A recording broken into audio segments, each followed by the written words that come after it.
Yes. It's Balloon Party. It's 101 ESPN. My name is Tim McKernan. That's Jackson Burkett, and he is dressed up as an English professor at Washington University today.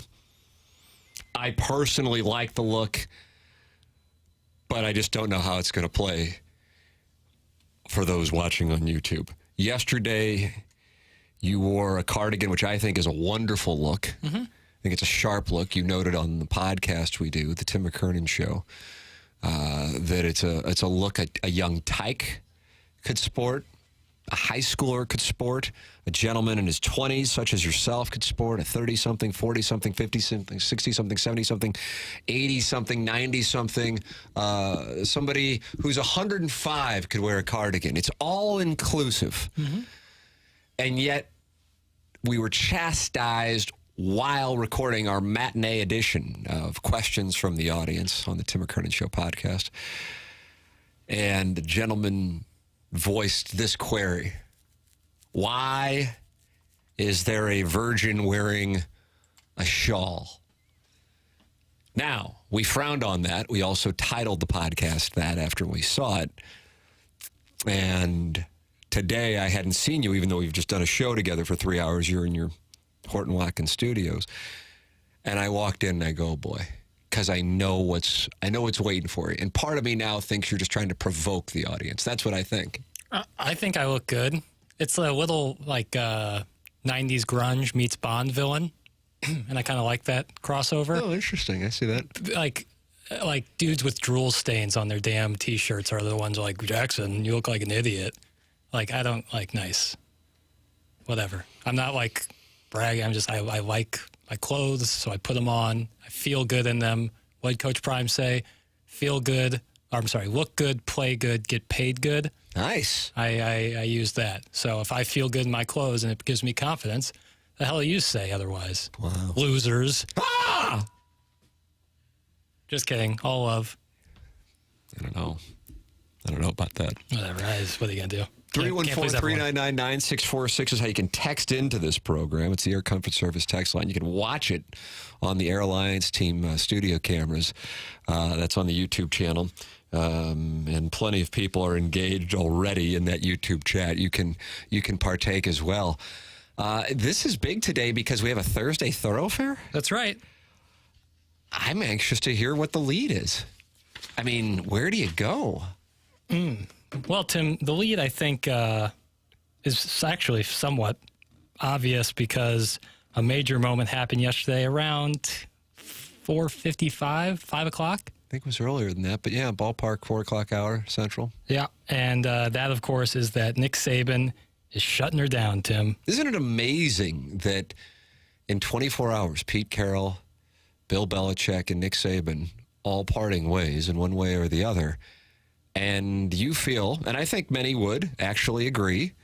I don't know. Maybe it's a Mason-Dixon line thing, but that Nick Saban is the lead. I mean, the day that Bill Belichick and the Patriots part ways, it's not the top story. But I agree with your ranking. Yeah, definitely. So Nick Saban is no longer the coach of Roll Damn Ties. In a surprising move, the six-time national championship coach is shutting it down. First, does it surprise you at all that Saban is leaving after falling in the semis as opposed to leaving after another title? And second, what do you think is going through the Alabama AD's head in terms of the next coach of Bama? Well, they're two wonderful questions, Jackson. I have the Paul Feinbaum show recorded on my YouTube TV every day.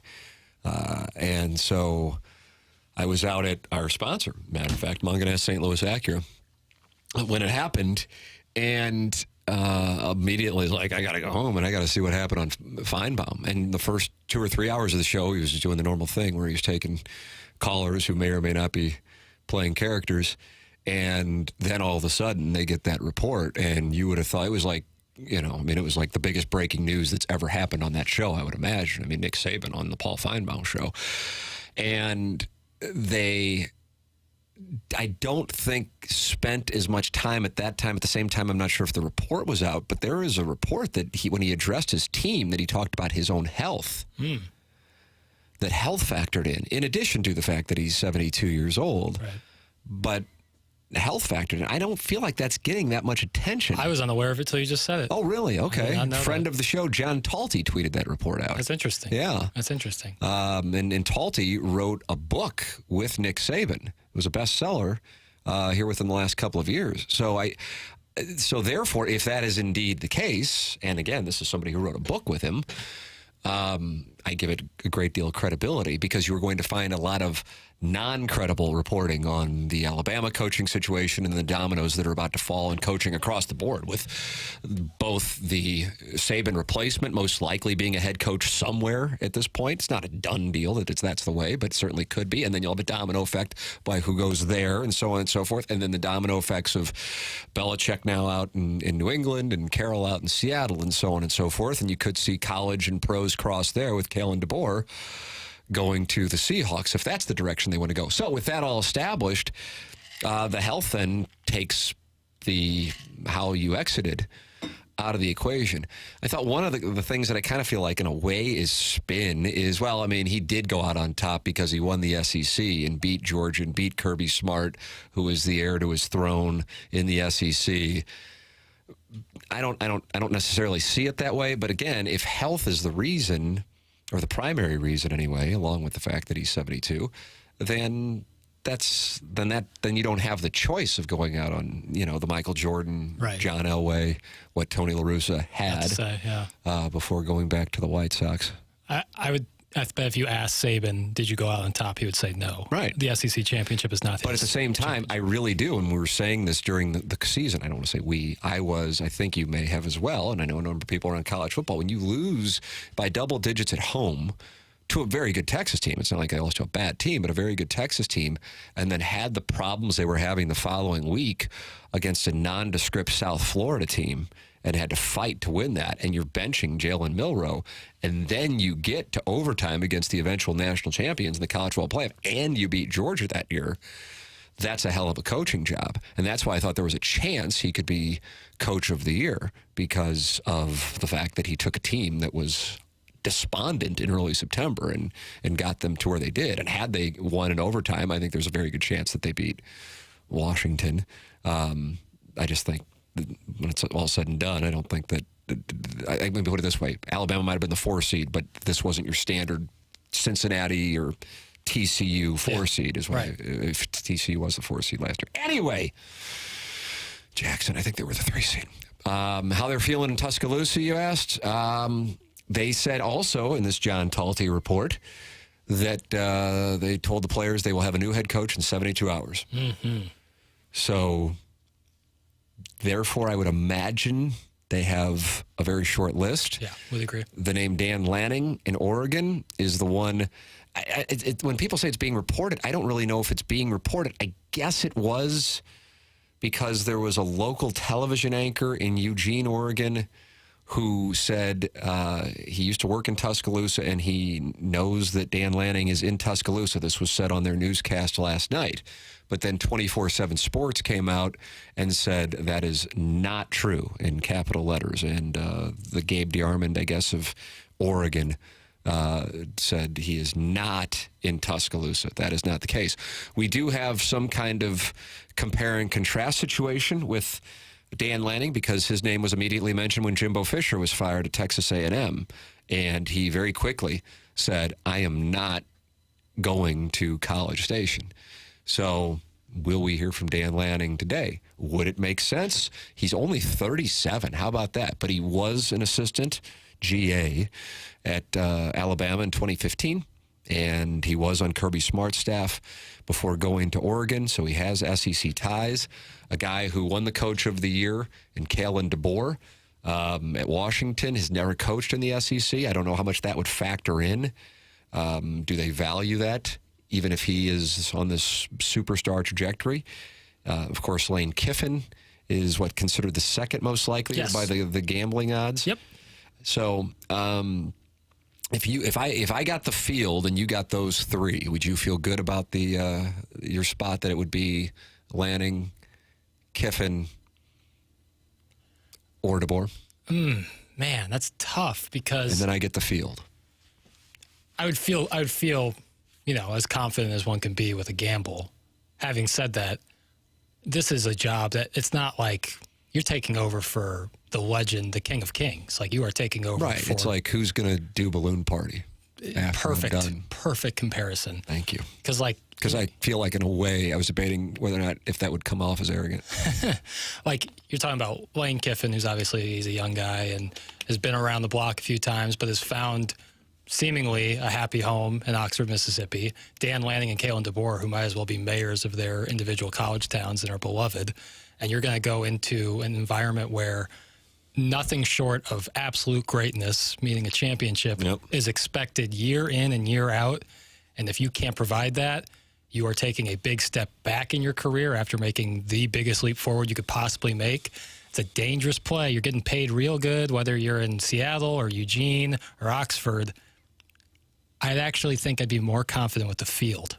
How about that? I was thinking yesterday. Wow, look at you. Controversial host. That's right. I was thinking yesterday, because the last time we had something like this was when Coach K retired. Absolute legend. But immediately it was known who was going to take over. Am I right? Right? John Shire. Yeah. Right. But that's what I'm saying. It wasn't. Right. You didn't have this. No. The search wasn't there, but they did hire from within to a guy who is established.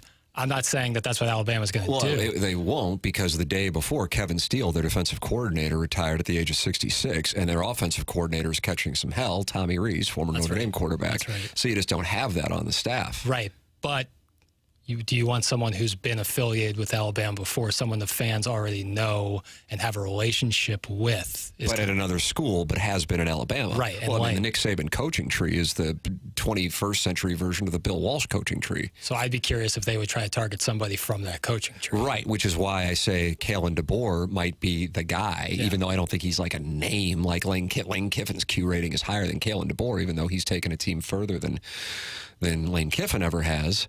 As far as a head coach goes, but I don't think I think if you asked 100 sports fans, the head coach of, who won the Eddie Robinson Coach of the Year this year, how many would say Kalen DeBoer? How many, if they showed the sidelines on Monday night, that's Jim Harbaugh. What's the name of that guy? You know what I mean? You have to kind of be, as weird as it is, especially with it being in the Pacific Northwest.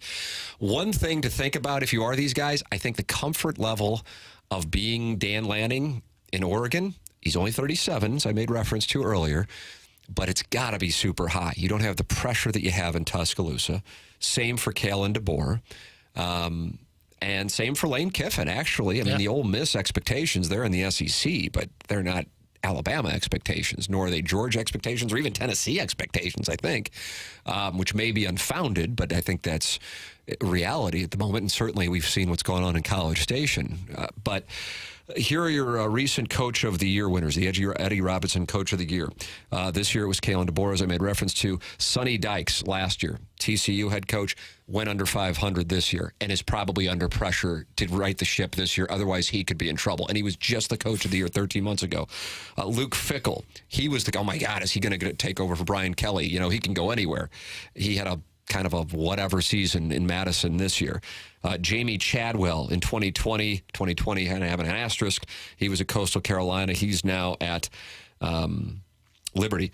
Ed Orgeron, fired 2 years later. Bill Clark, UAB, no longer coaching in football. Part of that is health-related. Scott Frost, not currently coaching in college football. And Mike McIntyre at Colorado, who I have to be honest with you, I do not remember. And I think somebody has doctored the Wikipedia page I'm looking at. Colorado But he coach? is the head coach at Florida International now. Why do I bring that up? These coaches also have to strike while the iron is hot. Yeah, 100%. And in Washington and Michigan's case in particular, although we're not talking about Harbaugh, it's a different set of circumstances there with the investigations, it would make all the sense in the world, because I don't think Kalen DeBoer is going to have the same roster that he has this coming year that he had with Michael Penix and the Huskies this year. Looking down the road for Missouri, a lot of expectations for this coming year. Might not be the same case following 2024. Don't know, because the world has changed with the portal. Point being, you may be comfortable in Seattle or Eugene, or take your pick of wherever else, Oxford. But if you're going, oh boy, I can kind of see a drop off, and therefore my stock drops, maybe I am willing to take this chance despite the fact that I am comfortable. Either way, a report from a credible reporter, somebody who wrote the book with Nick Saban, young reporter by the name of John Talty, very near and dear to the hearts of TMA listeners, says that Alabama was told they would have a new coach within 72 hours, and we are probably about 18 hours into that. So the dominoes will begin to fall. Saban, of course, not the only one who's done. Pete Carroll let go yesterday, and Bill Belichick, per ESPN, in the Patriots parting ways, but ESPN reporting he wants to continue to coach. Where will he go? Conversations on him, because Bill Belichick in St. Louis, whether you like it or not, they're tied. I really believe Super Bowl 36 was a defining moment, not just because it was a St. Louis team losing a Super Bowl, but for what eventually happened. I do believe that was a sliding doors moment. We'll talk about that coming up. This is Balloon Party on 101 ESPN.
Welcome back, Balloon Party. Tim McKernan, Jackson Burkett with you. Get involved on the program anytime you would like. 314-399-9646. And then you got the Air-Alliance team. I was wondering if that was my headphones. Sorry. I was like 1,000. I'm sorry. It's okay. Tell the audience what's going on. Just a peek behind the curtain. Audio won't work. Piss me off. Either way, I'm good. It's okay. No. Come here. Look at me. It's not your fault. Thanks, Sean. It's not your fault. Sean, don't do this to me. I was trying to calm my 6-year-old down last night over a Lego mishap, and I immediately hearkened back to that right there when I saw you. So, are you looking for the torts audio? Well, yeah. It's okay. Talk to me. I've been there. I've been a good-looking like 25-year-old single man who all the guys listening to sports talk radio wanted. My audio issues are beyond boring to the listeners, so I'm not going to bore people with it. Okay, fair enough. But you are going to update them on last night's Atlanta Hawks game coming up in 7 minutes. Sure. Okay, No doubt. fair enough. Jackson, do you have a second question here on this Thursday thoroughfare on 101 ESPN and the 101 ESPN YouTube channel, which is a camera sponsored by Air-Alliance team, and they're very active in there, and I love seeing it. Bill Belichick is also leaving his post as the coach of the Patriots, but unlike Nick Saban, he wants to continue to coach. First off, does it surprise you that Belichick and the Pats couldn't figure out a way to keep him as coach or some sort of role with the Patriots? And secondly, where do you think is the next destination for the 6-time Super Bowl champion coach? Well, the first question assumes that they wanted to continue to work together, and I'm not operating on that premise, so I don't necessarily... am I answering it there, or am I missing something? If my question was leading in a sense of an assumption based on that they wanted to keep him there, that's my apologies. It was kind of more open-ended. It's like, is it surprising that he is not going to continue as the coach of the Patriots? No, I don't think so. I mean, it's been a real mess here. And offensively, it is gross, what that thing is. But you could make a lot of money in 2023 on betting Patriots unders. I'd be curious what that kind of broke down percentage-wise. They're over-under. I know a lot of it was weather-related in week 18, but it was 29 for the Jets game this past weekend. Nonetheless, no, I'm not surprised by that. Are you surprised by it? Yes and no. I'm not surprised based on what has happened over the last 2 years, or honestly, since Brady has left. It has not looked good by any means. However, I think a guy like that, I feel like, should control his own destiny in that sense. But also, I don't own the team, and if I think it's best for the team to not have Bill Belichick as the coach, then that's that. I think when you're turning 72 in April, so Carroll, Saban, and Belichick all 72 this year at the moment, you don't want to. That's not a quick turnaround there, I don't think. I mean, we have certainly seen them in the NFL, but I just don't think that is a quick turnaround. I wonder if the Falcons would be the place he goes. I think the Falcons have a lot of pieces, but the one that they don't have is the same reason why Saban wound up leaving the Dolphins to go to Alabama, 20 years ago, and that is quarterback. Tried Desmond Ridder from Cincinnati, ain't happening. And so, if they feel like they're a quarterback away, and whether they go drafting that direction or maybe they make a deal with the Bears, whatever the case might be, maybe that would be the landing spot. I still am putting my money on Harbaugh being with the Chargers. I think a lot of people think that Belichick could be in L.A. I don't know. I feel like that's where I'm going. If you were to hire Bill Belichick if you're a front office guy, you would want an already established quarterback when you get him because, like you said, 72 years old. I agree with that. But the other elements that I think the Chargers are lacking, the Falcons have. Yes, the quarterback thing is a huge, huge thing, specifically with the Falcons, and also specifically considering he had one of the greatest to ever do it as his quarterback while he was successful. So I don't discount that. But the Falcons have a lot of the pieces that the Chargers are lacking, and there are a bunch of them. And yeah, the Chargers have the quarterback, but they're missing quite a bit. And when you're starting to look at whether it be Keenan Allen and age, Mike Williams and health, they're lacking both on that side of the ball and defensively. So that is why I wonder on Belichick going to San Diego. Let me throw another team at you. The Washington Commanders. I don't get. I must be missing something on the Commanders. I don't know why, if you're Jim Harbaugh or Bill Belichick, you would go there. Sam Howell's a young quarterback, and he's looked pretty solid. I just feel like that's the one that's like, okay, we're going to wind up getting a coordinator, and it's a project. Yeah, I could very well see that. But like you compare, like I agree the Falcons have more of the pieces that you would want if you're a head coach looking for a new destination, but you have a quarterback in Washington where you do not have one in Atlanta. Yeah, I just think that's like but there's one piece and you can get that piece. That's what I think. Yeah, but we've seen these backup quarterbacks this year and how tough the best quarterback who stepped up this year has been Joe Flacco, a guy who was out of football up to And I'm pulling for him. Yeah, no doubt. But like we've seen you and I are the only ones interested in this Texans-Browns game. Yeah, we've seen that like the best teams are the teams that we think are going to probably make the deepest run in the NFL playoffs this year all have their starting quarterback still healthy. The teams who you think have no chance all are playing backups pretty much. That's not totally the case, but you look at the Ravens and Niners, both have their quarterbacks who've been in MVP conversations the entire season. And that's really important. And if I'm Belichick, I'm not trying to wait around for a rookie or, second try quarterback, whether that be whoever. If he goes to the Falcons, I would be surprised if they're like trying to find a quarterback. I just think that will be tended to. At the same time, relative to the big offseason baseball managerial acquisition, I never would have thought the Cubs would be as dormant as they've been to date. Yeah. But Bill Belichick and Craig Counsell are in two different generations as far as their ages go. Do you have a second part to that question that I haven't tended to, or I already attended to everything? We're basically doing it. I was saying, what destination do you think he will go to next? Fair enough. Jackson, it's 10:30, so let's make sure we break to attempt to stay on some form of a clock. You are welcome to participate in the show. I'll take a look at the text inbox and the YouTube chat during the commercial break. You're listening to Balloon Party, driven by Munganess, St. Louis Acura, and Munganess Burkhardt, Alton Toyota on 101 ESPN.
This is Action Jackson with a Sports Center update driven by Johnny Londoff Chevrolet and Johnny Londoff Autoplex. The Blues take on the Rangers tonight. You can catch that game right here on the home of the Blues, 101 ESPN. The pregame will start at 6 p.m. and that puck will drop at 7 p.m. And last night in the NBA, the battle of the best team in the East and the battle of the best team in the West as the Celtics played the Timberwolves last night. Celtics came away victorious, 127-120. St. Louis and Jason Tatum with 45 points. That was another Sports Center update driven by Johnny Londoff. Find new roads and shop 24/7 at londoff.com and londoffautoplex.com.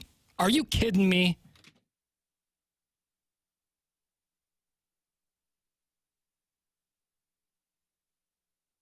Welcome back. Tim McKernan, Jackson Burkett with you. The program's called Balloon Party. We're on 101 ESPN and the 101 ESPN YouTube channel. 128 friends of the Feather have gathered to talk it over, and they're very active in there.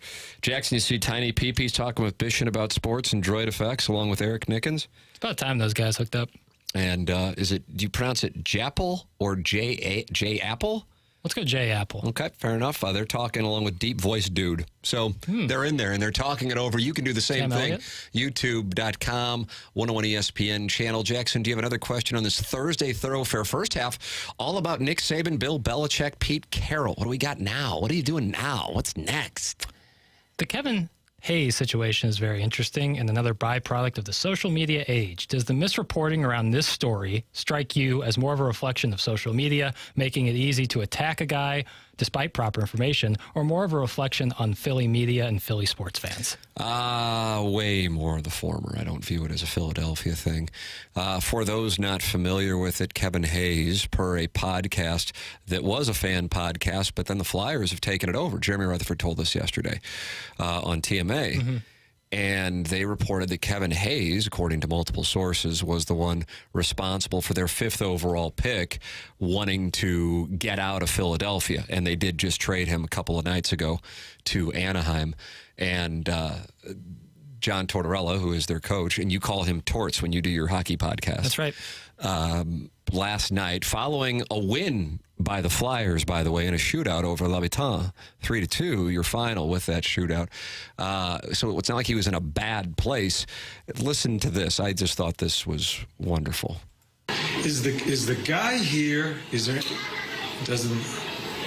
guy here that caused Kevin Hayes a problem? Yes. You? Yeah. Are you kidding me? Do you think Kevin Hayes is going to do something like that?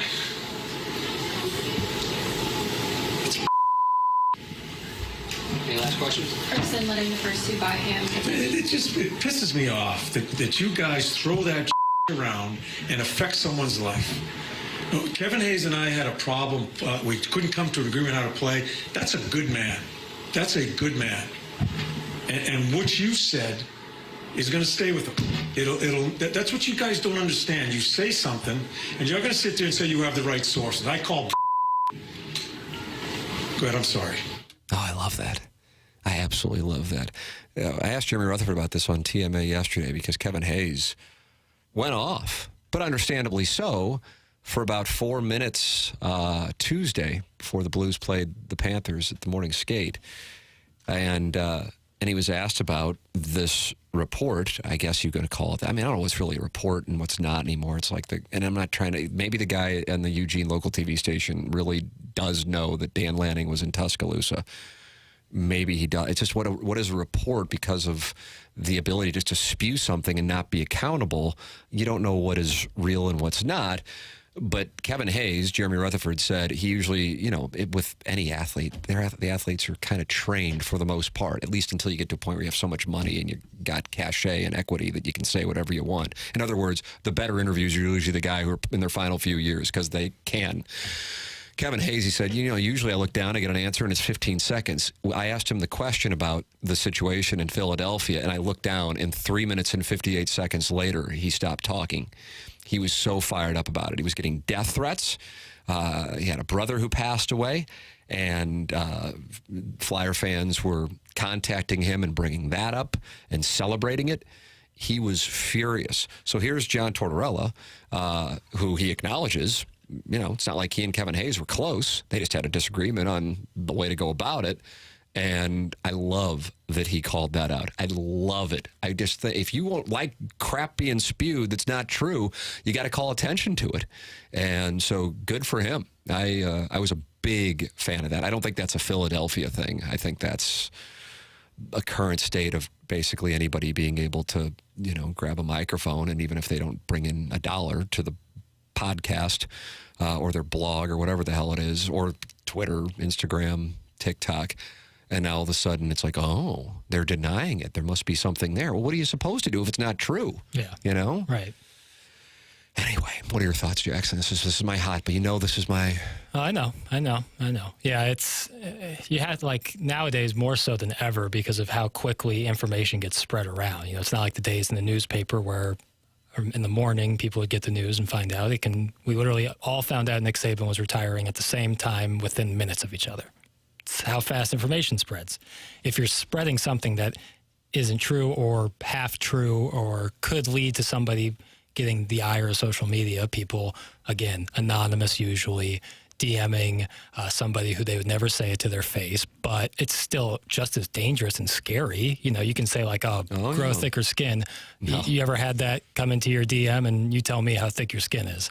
So when you have something like that, you have to be more careful than ever about making sure that your sources are correct, the story you have is accurate, and then if, hell breaks loose after that, at least you have that to fall back on. I wasn't misreporting the truth. I was telling the truth. What happens afterwards is out of my hands. But when you misreport the truth and then all hell breaks loose, it goes right back onto you. You are the one, all of those situations where people start reaching out to a player and sending death threats, that becomes on the reporter because you made that decision to make that public, and you knew the backlash that could happen from it and know how fast the information can spread. It's very basic. I mean, I would hope nobody who has a child who's considering this ever, has to implement it, because that means they would have chosen journalism as a major. But when I did go to the University of Missouri Journalism School, this is, like I said, you don't really know to go to journalism school to know this. Because it's so basic, I can say it right now and save people money. But again, I would not advise pursuing the major. You have two primary sources confirm before you report. How often do you think that really goes on right now for people who are kind of, barnacles on the hubs of journalism, the sinking ship that is? It's just like, oh, I got it, I got to get it first. We saw it happen with John Morosi a few weeks ago with the Shohei Ohtani flight to Toronto thing. You feel the pressure to get it first, or you're just young or new or switching careers and trying to get attention, and so you throw this stuff out there, and then there's no penalty for it. Right. I think there does need to be a penalty for it, so that's why I liked it. And that might be the only penalty that they experience, but there it is. You had Kevin Hayes 2 days ago here in St. Louis, and you had Tortorella last night following the Flyers win over the Canadiens. Your thoughts are welcome. 314-399-9646, Air Comfort Service text line. Air Alliance Team Studio Camera sponsoring the YouTube chat where they're talking it over. And we say go back and podcast anything you missed. Dobbs Tire and Auto Centers podcast. We'll take a commercial break, come back with our final segment of Balloon Party on 101 ESPN.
Welcome back. Balloon Party, final segment before BK and Ferrario take over. Tim McKernan, Jackson Burkett with you. Jackson's got this Thursday thoroughfare going. It's alliteration, and it's really, Jackson, it's fun. I'm having a blast. Oh, my gosh. Yeah. I guess that we're on question 4, or is this question 5? 4. 4 it is. All right, what do we got? So on the flip side of the coaching vacancy madness, Eric Spoelstra just extended his tenure with the Miami Heat to the tune of $120 million over an 8-year deal. Tie this into the Battlehawks somehow. For reference, $120 million is the total sum of money Nick Saban made at Alabama. Just for a little. Now what was the point of that? Oh, just Spoelstra is now the highest paid coach in sports, and I just wanted to, I just thought it was an interesting little nugget. All right. I honestly did not mean for it to be like, look at me, Mr. Basketball. Who's that an impression of right there? Myself, I guess. Spoelstra, Pat Riley, and the Heat have famously created Heat culture, which is a culture based around competition, accountability for yourself and your body, and more so than anything, winning. With the turnover rate being so high with coaches across sports, how valuable is it to not only establish a long-time coach, but create a culture of winning and a unified front with the front office? Are there any other franchises in sports in a similar position? Do you think what the Heat currently have with Spoelstra and Pat Riley will increase over time or become more and more rare across sports? I feel like it's almost as rare as it can be already, so therefore I don't know if it can become rarer. Right. Like thinking of other this is something that me and Marshy kicked around yesterday in the 101 Sports office. Well, the one that I always go to, because it was the Cardinals, now it's not, it is, at the moment, you know where I'm going. Yeah, Pittsburgh. Right, Steelers. Where did you and Marsh That's where arrive? Yeah. Anybody else other than the Steelers? We were really thinking hard on it, and it's so damn rare to have it where you're in lockstep with the front office and you create a culture where your identity becomes your culture, not the players or the coach. I think, and I don't know if in 20 years I will view this differently, but I feel passionately about this, and it's really got nothing to do with sports teams per se. You can apply it to all businesses. I was reading Tony Barnhart. I don't know if you're familiar with him, Mr. College Football on Twitter, Mr. CFB. He's an SEC guy. Mm-hmm. And he said he talked to Nick Saban the day he was hired in Tuscaloosa. And I'll tie this back to the Spoelstra question and coaching stability versus teams with the turnover. And he said to Saban, because keep in mind, Nick Saban did not inherit what whoever replaces Nick Saban will inherit. Yeah. He was replacing Mike Shula, who I believe replaced Dennis Franchione, who I believe replaced Mike DuBose. Wow. Who replaced Gene Stallings, who won a national championship after leaving the St. Louis Football Cardinals and Arizona Cardinals. I think they were the Phoenix Cardinals when he was there. Anyway, Jackson. Saban says to Barnhart, the toughest thing for me to establish when I get here is that there's one person in charge. Now, I think when you're talking college sports versus pro sports, you're talking about two different, inmates running the asylum. In professional sports, it can be rogue front office or it can be rogue players. In college sports, it can certainly be rogue players, rogue AD, but also, as I think has been the case with Alabama's rival, Auburn, rogue boosters. And you come in and you establish, it is me. It is my responsibility. If you want to give me credit, be my guest, but it's my responsibility, but nobody else is getting in. We are building a program. It's not a team, it's a program. And I think once players and front office, and whether that's at the college level with the chancellor and the system for the university, or the professional level with the owner, once the players and everybody associated with that team knows, it doesn't matter if you go running to your, bitch boy in the media to try to take them out with your anonymous crap, that this person is in charge and there's nothing you can do about it. I think that creates a real positive culture, assuming it's important to include this. It's not about assuming that they're winning, because Tomlin certainly has had a roller coaster, albeit while still being able to turn over and keep winning in Pittsburgh. And, they'll have a hands full this weekend as a double-digit underdog against Buffalo. But nonetheless, a season that looked like, again, the streak was going to end. They got into the postseason. They finished above 500. I think that it sends a message to the whole operation that there is stability, and stability breeds confidence. And I also think it creates a culture. I really am I'm a real advocate for that. And really, when I get fired up about it or I get worked up about it, I'm not even really thinking about sports teams because they are so few. I mean, you cite Spoelstra, and I go, God, who's the second? And then you second most tenured NBA coach, and you go, well, Spoelstra is, because Popovich in San Antonio. I'm like, oh yeah, of course. And I go, who's third? And it's Kerr, Steve right? Kerr. And then it's Mike Malone and the Nuggets, and then you said it's a precipitous drop-off. Yeah. I mean, it's so rare. And for Cardinal fans, let's tie it locally. The stability you had from 90, I mean, really, I can go way before La Russa. You go Herzog. Yeah, there was a brief bit in there before Torrey was hired, but Herzog, Torrey, and I know the Torrey years weren't good, but it's not like that was Torrey's fault. I think we can kind of see that based on what took place. Even before he was with the Yankees, he had success in Atlanta. And then, of course, what he did with New York. But Herzog, Torrey, La Russa, that takes you from 1980 through 2011. Oh, my goodness. Yeah. And a lot of success along the way. And you also didn't necessarily have a bunch of turnover in the front office. I mean, La Russa and Jocketty were working together for more than a decade. And then who takes over for Jocketty? Mozeliak. What have you seen here recently? Bunch of different managers, bunch of different complaints, and you sense some instability. Even though Mozeliak's still there, you just sense some instability. I do anyway. Yeah. Like for example, would I bet on Ali Marmol losing his job this year? No. But would it surprise me if he did? No. And I wouldn't imagine it would, even him internally would, unless he's been told, hey, you can win 70 games again and you're good. I just don't see that being the case. And that also comes with a lack of stability. And that's something that I just really value. In the college ranks, going back to Saban, we talked about it this time last year. Well, Eli Drinkwitz, I don't know. And it's like, yeah, I don't know either. But I saw some progress, and either way, it's Columbia, Missouri, and you don't have the blood color of Alabama or Georgia or Ohio State or Michigan or USC. You have to give coaches time to instill their program. If Missouri would have parted ways with Gary Pinkel when many wanted them to, you would have never seen 2007, 2008, 2013, 2014.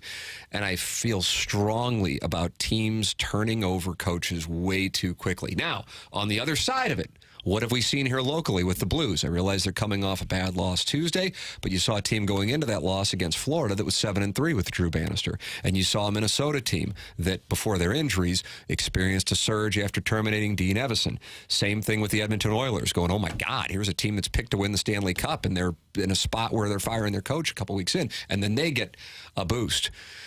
I just think that a lot of the game is trying to win over sponsors and season ticket holders, and oftentimes you're hurting yourself by trying to serve the hopium versus what is really about building a program and creating stability. And that short-term boost of the hope and trying that short-term injection of revenue from, we've got a new coach, it's all going to change, becomes BS. And I would point to Knoxville, Tennessee as an obvious example in college sports. And in professional sports, I could point to 20 different teams. And at this point, I could go all over the 4 major North American professional sports leagues. I admire what the Heat have done and what the Steelers have done and what, for a time, the Cardinals had done. Yeah. I mean, it's the goal to me. It's not easy to do that. No. First, you have to win, but also you have to refrain from giving in to pressure. That's right. Yeah, totally. And I think the goal should be, year to year, players change like crazy. You got this team coming in town. Well, who they got this year, how they look this year. What you want it to be is, I don't care who's on the team. If the Miami Heat are in town, we know they're playing a certain style. Ever since Pat Riley took over in 05 and 06, they've played the certain style, and it's shown in their records. They have been to the final 6 times since Spoelstra taken over. It doesn't matter who's on the team. When they come, they play a certain way because they've established a culture. You look at the Lions and Dan Campbell. They play really hard. They play really fun football. If he can be there for a while and create a culture like that, it doesn't matter who's on the team. They're playing a certain way, and that should be the goal, not who's on the team, who is the team. That the culture should be the identity. That's Jackson Burkett. I'm Tim McKernan. It's time for us to shut it down. This closes out Balloon Party, driven by Munganess, Burkhardt, Alton Toyota, and Munganess St. Louis Acura on 101 ESPN and the 101 ESPN YouTube channel.